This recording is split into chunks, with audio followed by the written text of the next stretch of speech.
Não, na verdade, acho que tem algumas coisas pra comentar, depois eu queria saber o que você acha, já que você é o cara que vai saber 10 vezes mais do que eu de segurança pública. Aí, ó, tá vendo? Já quer apresentar de novo, tem que estar sempre...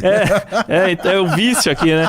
Mas, assim, acho que a primeira coisa, né, óbvio, operaçãozinha feita pra Matheus Simões tentar emplacar o nome dele, porque esses pilantras aí tiveram 4 anos pra fazer esse negócio, deixou pra fazer agora, porque o nome dele não está emplacando nas pesquisas de governador. Acho que é a primeira coisa.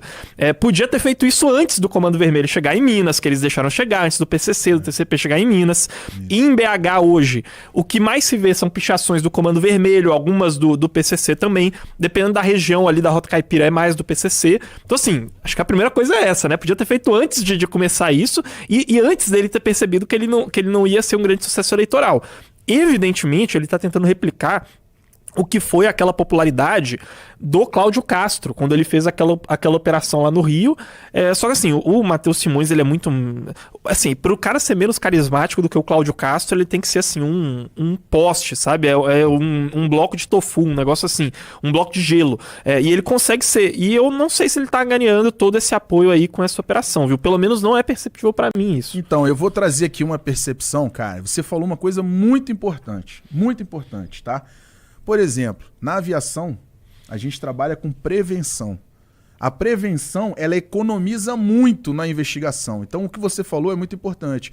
A situação de não deixar o Comando Vermelho, não deixar o PCC, não deixar o TCP entrar no nosso estado, era uma medida exatamente preventiva, né? E que não foi utilizada. E agora a gente está tentando correr atrás do prejuízo. Só que tem um detalhe aí, cara. Todas as facções hoje, elas operam de maneira sistematizada. Então, assim, para a montagem de uma mega operação dessa, você entende que o vazamento de informações, ele é muito comum?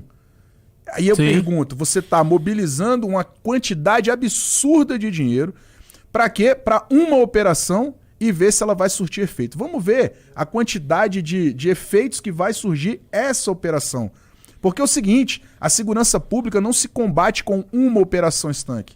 A segurança pública é uma atividade day by day, é uma estrutura, a montagem de uma estrutura que ela entra em funcionamento e não para mais, realmente não para mais. Ele colocou ali, vamos ficar aí com tempo indeterminado. Aí eu pergunto para você, o estado de Minas Gerais hoje, ele tem estrutura suficiente e capital suficiente para bancar uma operação dessa por tempo indeterminado? Não tem, é balela para as pessoas aqui, ó, acreditarem, é exatamente narrativa eleitoreira, entendeu? Agora, e outra coisa, vamos lá, hoje as entidades, elas estão operando de maneira totalmente isoladas. Então, assim, a inteligência da polícia não fala com a inteligência da Receita, que não fala com a inteligência da PRF, que não fala... São de maneiras totalmente isoladas. Não tem nenhum centro de inteligência integrado que realmente trabalhe sobre isso aí. Aí eu falo pra você, vai surtir efeito?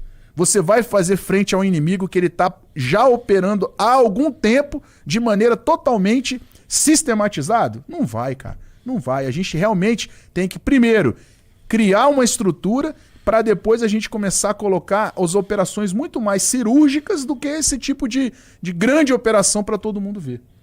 E vale lembrar sobre a questão do direito penal do inimigo, né? Da importância de se conseguir aplicar ele, justamente porque esse tipo de operação, na celeridade em que ela ocorre hoje, por mais que os governantes eventualmente tentem fazer com que elas sejam mais ágeis, tende a não ser suficiente para poder combater essas facções, em específico porque eles estão se utilizando do mesmo arcabouço legal que é utilizado para crimes comuns, o que não é o caso, né, desses crimes faccionados. Totalmente diferente. Em especial por conta da estrutura desse regime garantista que a gente herda a partir da Constituição de 88 e que não foi feito para tratar desse tipo de problema, né? Tá, vou começar falando aqui, ó, tô olhando aqui pro nosso chat, o João Paulo Nagashi.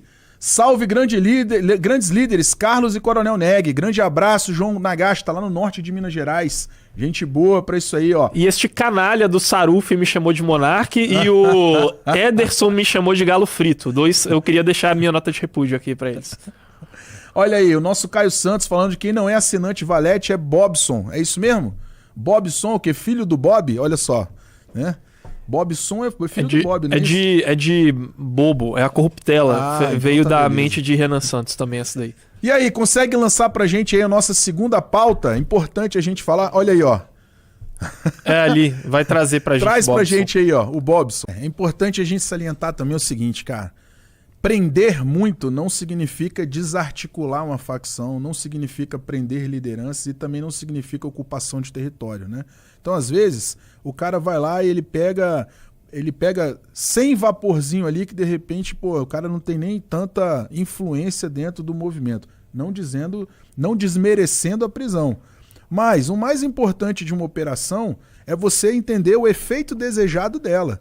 Então, assim, essas prisões estão atendendo o efeito desejado, que é exatamente a desarticulação, né, da facção criminosa?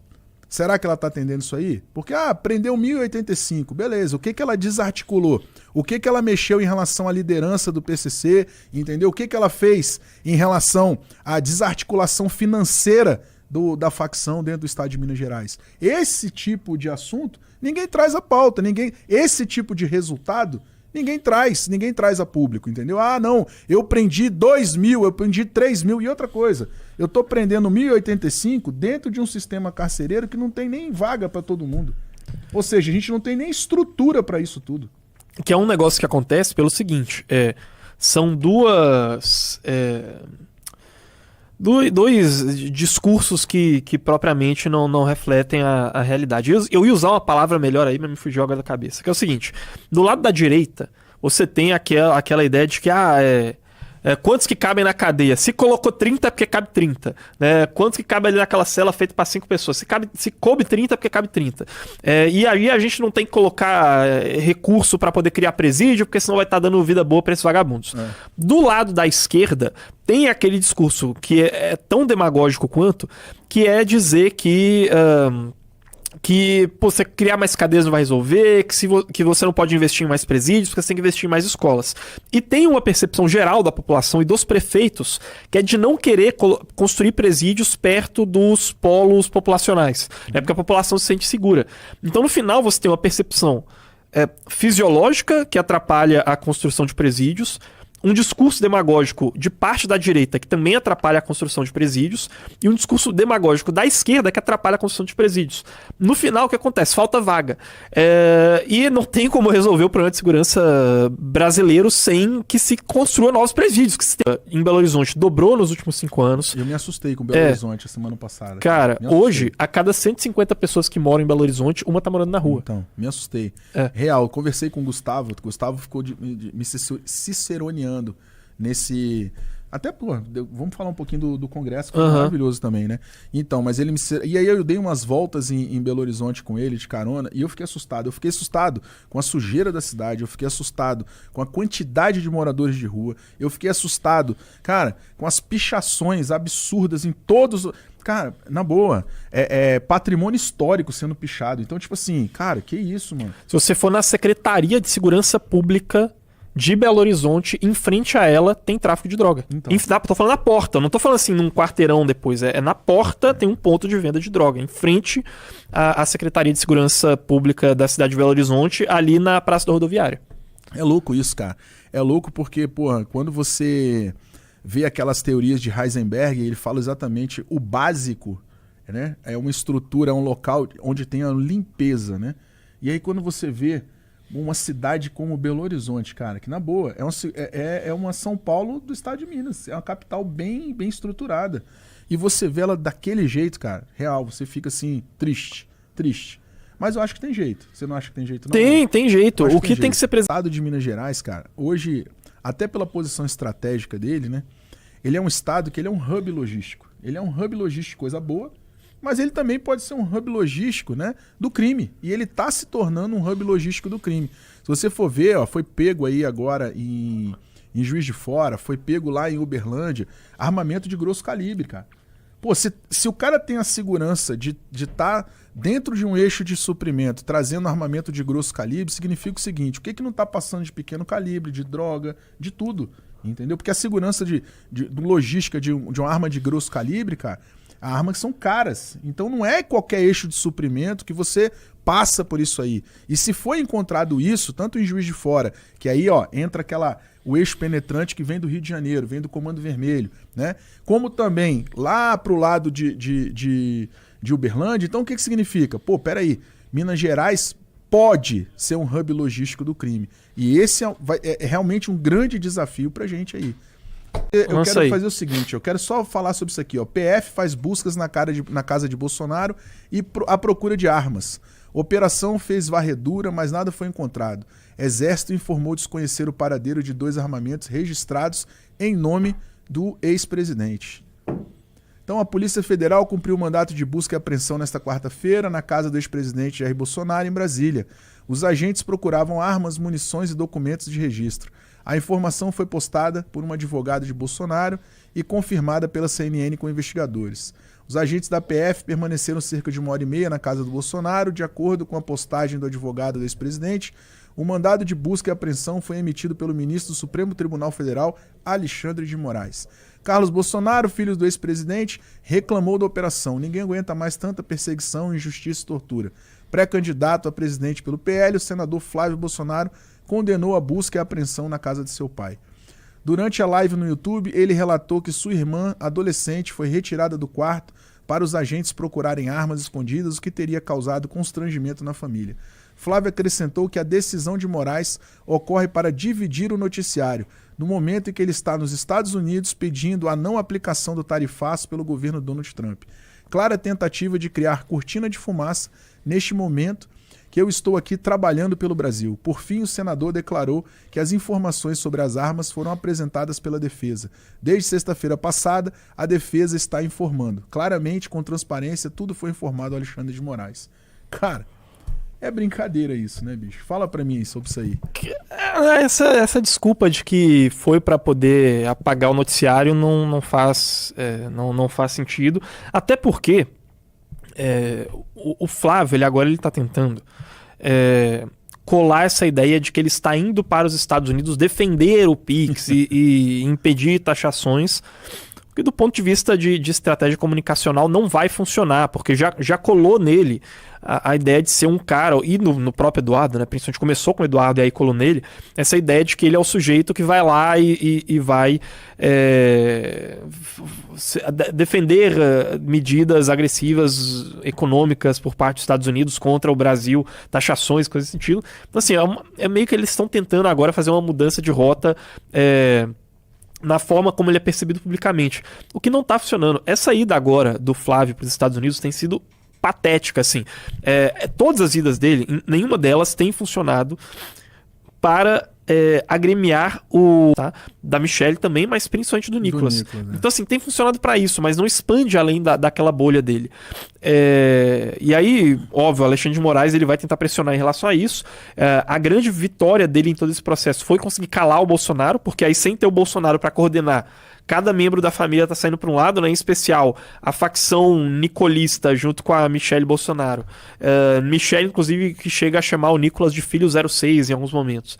E do outro lado, a facção do Flávio, do Eduardo e do Carlos, elas ficam separadas, né? Então o Alexandre de Moraes ele esmagou o espírito bolsonarista, né? Digamos assim. Que também não sou eu que vou vir aqui defender Alexandre de Moraes, entendeu? Não, eu vou falar um negócio pra você.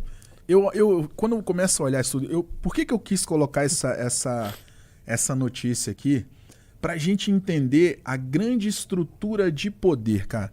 A notícia vem falando de uma situação de busca de armamento que provavelmente deve ser registrado do próprio Bolsonaro, que tá preso, né, cara? Que não tem nem o que fazer, tá dentro de casa sem poder fazer nada, não é isso?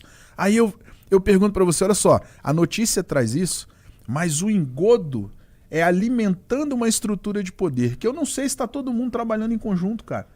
É uma coisa que a gente fica pensando assim, mas quando a gente começa a analisar, olhar por debaixo da linha do horizonte ali, você começa cara, qual é a grande situação disso tudo? Por quê? Porque se você for ver, há pouco tempo atrás a gente começou a pegar as notícias do Vorcaro, que era um ponto de união de todo mundo, dessa estrutura de poder.